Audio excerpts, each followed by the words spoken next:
Hi, so we made two virtual poster boards for both the Hopewell and Cherokee. First, for the Hopewell. Here in this first photo, it shows a map which shows how the Hopewell started in Ohio and expanded to other parts of eastern North America. The map also displays the long-distance trading network, which is called the Hopewell Interaction Sphere. It ran from Crystal River Indian Mounds, which is now modern-day Florida, and as far as the northern shores of Lake Ontario in Canada. Some examples of the Hopewell exchanges were copper and silver from the upper Great Lakes, mica from the Carolinas, and obsidian from the Rocky Mountains. Here in the second photo is one of the significant figures from Hopewell, which was their works of art. The Hopewell would use exotic raw materials. For example, is this elegant hand effigy, which is shown here in this photo. It was cut from mica and a giant sphere point that was made from obsidian. Artwork occasionally depicted various animals such as deer, bear, and birds. In some Hopewell tribes, animals were perhaps a guardian spirit for the shaman. And this third photo is the sign for the Hopewell Culture National Historical Park, or what was also known as the Hopewell Mound Group. It is located in Ross County, which is close to Chillicothe, Ohio. It was established in 1923, and it is a parallelogram that is 1,800 feet by 2,800 feet long, which is a total of 300 acres of land. The site owner, which is said to be Mordecai Hopewell, he was a Confederate veteran of the Civil War, and he is where Hopewell gets their name from. The park includes an array of mounds and smaller earthworks, mounds which were used for the Hopewell as burial and to tell tribe stories, whereas the earthworks were used by the Hopewell as places for ceremony, social gathering, trade, worship, and honoring the dead. And this fourth photo is a tobacco pipe, which is shaped like an otter's head. Tobacco pipes were significant because they were smoked by the Hopewell for purification during rituals and to ensure the good standing of the particular form of the native government. Additionally, it was shaped like an animal because, once again, animals were seen as a guardian spirit of the shaman. In the fifth photo, you have a map that depicts the Great Hopewell Road. The Hopewell Road was 60 miles long and went from Newark to Chillicothe in Ohio. The sole function of the road is unknown. However, archaeologists believe that the Great Hopewell Road was used to connect two ceremonial places or for trade and pilgrims. In this sixth photo, right here at the bottom, is a picture that shows the Great Serpent Mound. It is 1,300 feet long, and it is the largest serpent effigy that was ever created.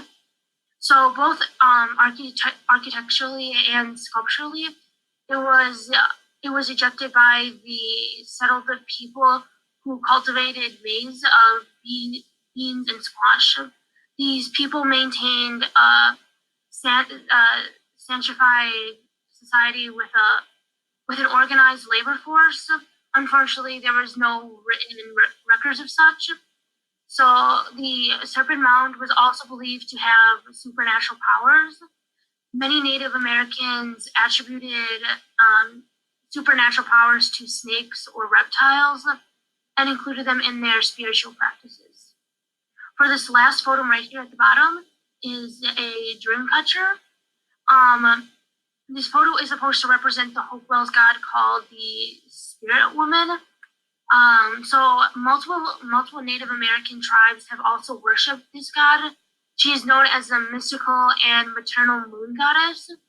The octagon, which is a mound that is believed to represent the spirit woman, the spider woman, and was made as a lunar alignment. So So the Spider Woman serves as the spiritual protector for our tribes, especially in concerns to younger children and infants. She continues to protect and watch over all members of the tribe as they migrate farther away, hence why she created the first Dreamcatcher. Now to show the Cherokee. So if you look at the first photo, Cherokee had its first European contact in 1540. The Cherokee Nation and the British made multiple treaties for Cherokee to be recognized in 1725. European missionaries converted Cherokees into Christians, and the children were sent to missionary schools. In the map, you can see that before the Trail of Tears, they were located on top of Georgia, and then during the Trail of Tears, they moved all the way to Oklahoma. So for the second photo, that is basically a painting of the Trail of Tears. So in 1838, the U.S. government officials and 500 Cherokee Indians, they met at New Echota, Georgia. The fifth photo would show the signature page of the Treaty of New Echota. When discussing the treaty, it would give Cherokee $5 million in exchange for 7 million acres of ancestral land. Even though the majority of the Cherokee Indians disagreed, it was still ratified and were given 2 years to move. The U.S. government did not give them 2 years, but forced about 17,000 people to march 1,200 miles, and because of this, 4,000 Cherokees died from exposure, fatigue, and disease. In the third photo, it is a picture of Tennessee River.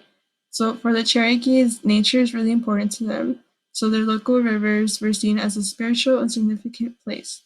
In this third picture, it is the Tennessee River, and a ritual that they would do is called going to water. It is when a healer would lead the Cherokee down a running stream, and the group would face the rising sun and would emerge in the water. This would reenact rebirth. American settlers, however, viewed the river as an economic opportunity and wanted to change the landscape. Cherokee deeply opposed the transformation of the waterways and thought of it as killing the river. The Cherokee had changed the landscape, but it would not stop the continuous motion of the water flow, and it was to catch fish. So for the fourth photo, Cherokees believe that humans live with the creation, not become dominant over plants and animals.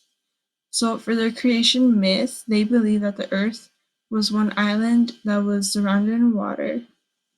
So there was four cords that were hanging down from the sky vault, which is a solid rock, and it was holding the island. So when the island would grow old and it would be worn out, the people would also die, and the cords would break, causing the earth to sink, and it would be filled with it would be surrounded by water. The Indians were afraid that this would happen, so that's why they really thought it was important. And then for the last photo, the sixth photo in the corner, Cherokee, they believed in a lot of gods, and one of the important ones was Selu, who was the corn mother, or known as like the first woman. She secretly created corn by rubbing her belly, and her sons, who were the twin Thunder Boys, eventually killed her after spying on her and deciding that she was a witch.